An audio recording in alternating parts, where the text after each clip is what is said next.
Today I want to talk a little bit about tangent lines and local linearity. We've kind of started discussing tangent lines a little bit, and you're probably familiar with them from before dealing in geometry and algebra 2, but I want to talk about them a little bit more. Well, a tangent line is just a line that touches a curve at least one single point. And you're going to understand in a moment why I say at least one. So if I'm looking here at this parabola, it's not very pretty, but it does exist. If I want to draw a tangent line, let's say that this point right here is called C, I'm going to have a line that looks something like this. That tangent touches at just one point. But if I have a point right here, and I'm going to call that P, I guess, and I draw a tangent line, well, that touches at one point at P, but it's also touching here and here. So the tangent line really should be thought of as a line adjacent to a curve that best approximates the slope of that curve. So any function with a defined slope at a specific point will have one and only one tangent line at that point. What does that mean? It means that I can't just keep drawing tangent line after tangent line after tangent line. You know, I can't go like this and then this and then this. There's just one tangent line. There's one tangent line at a point, and that's something important to remember. Now, when we're talking about tangent lines, we also have kind of different specific special situations. So if we have a turning point, a maximum or a minimum, our tangent line is just 0. Or you can think of it as being horizontal, and I'll kind of show you what that means. So I can actually use that parabola again that we had up here. Here I've got this turning point, which is actually a maximum. The tangent line there is going to be horizontal with a slope of 0. If we have a point of inflection that where concavity changes, so if we had something looks kind of like this, right? We have a point of inflection right here. Well, the tangent line right there, and this is so hard to draw, maybe here would be a little bit better, but it would be vertical, which right there it's really not quite vertical, or 0. So it would be is vertical, or, and actually 0, or it's just undefined, right? Or 0, or it's undefined. It would have an undefined slope, right? Now, if there's a sharp corner or a cusp, the tangent line does not exist. That would be if we had like an absolute value function. You're familiar with that. Or if you had a function that looked something like this, that's like a cusp. There is no tangent line there. It does not actually exist. And the point on a linear function, the tangent line is just actually the same slope as the line itself. It's the same slope as the line. And that looks kind of funny, but if you have a graph and then you draw a linear function, well, the tangent line is just itself again. You can see I kind of tried to draw it a little bit separate, but I think that it's really just kind of understood. It's basically the same line. So when we're talking about writing equations of tangent lines, we're just going to write them exactly the same way that we would write a linear function. So you're familiar with slope-intercept form. I'll remind you of it. Slope-intercept form is in the form y equals mx plus b. You can probably say that in your sleep. And you're also familiar with point-slope form. Point-slope form is the form y minus y sub 1 equals m times x minus x sub 1. Oops. Minus x sub 1. And this point-slope form, that's really what we're going to be using in calculus quite a bit. You can rewrite this, and it's actually preferable that you rewrite it as y equals m times x minus x sub 1 plus y sub 1 to kind of put it in that slope-intercept form. But slope or point-slope form is really what we're going to be using to actually calculate these. So let's try and work through some of this.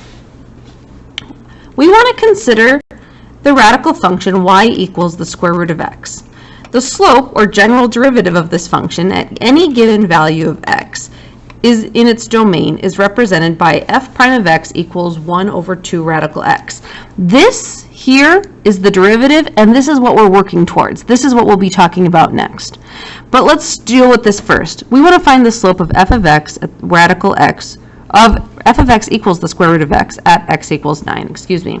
Well, in order to do that, all we're going to do is use this slope formula, f prime of, and we're going to find it at 9. So f prime of 9 is equal to 1 over 2 times the square root of 9, 1 over 2 times 3, which equals 1/6. So the slope of the tangent line there would be 1/6.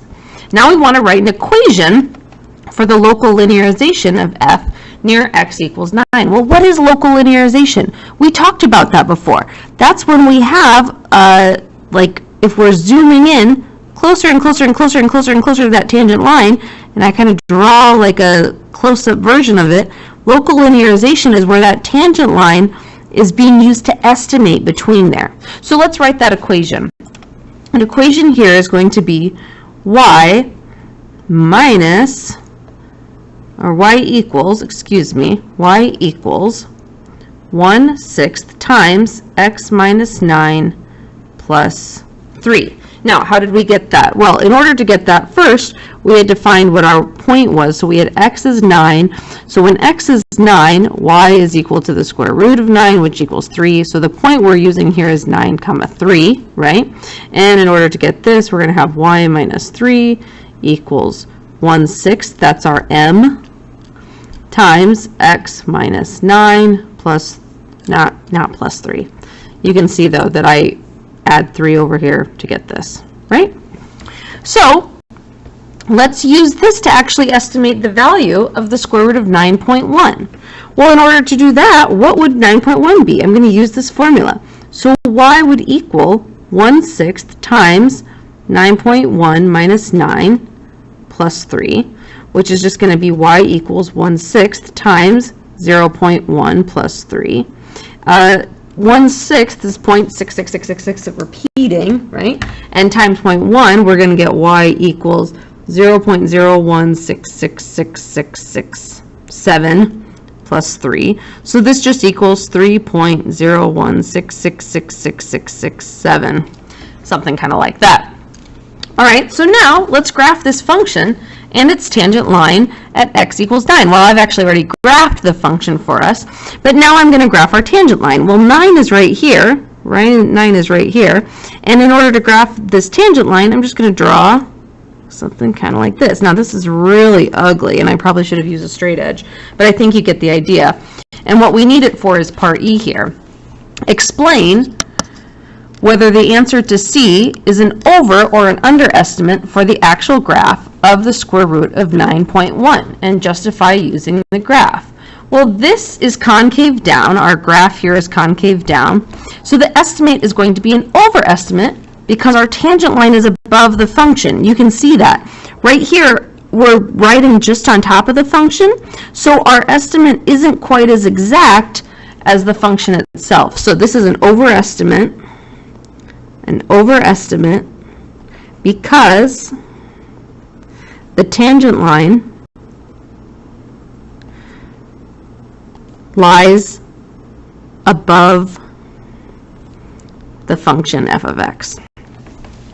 So now let's actually find the true value of the square root of 9.1. I'm going to go to my calculator, and I've actually already put in the square root of x, and if I graph this, it's been graphed, and I trace 9.1, I get y equals 3.0166206.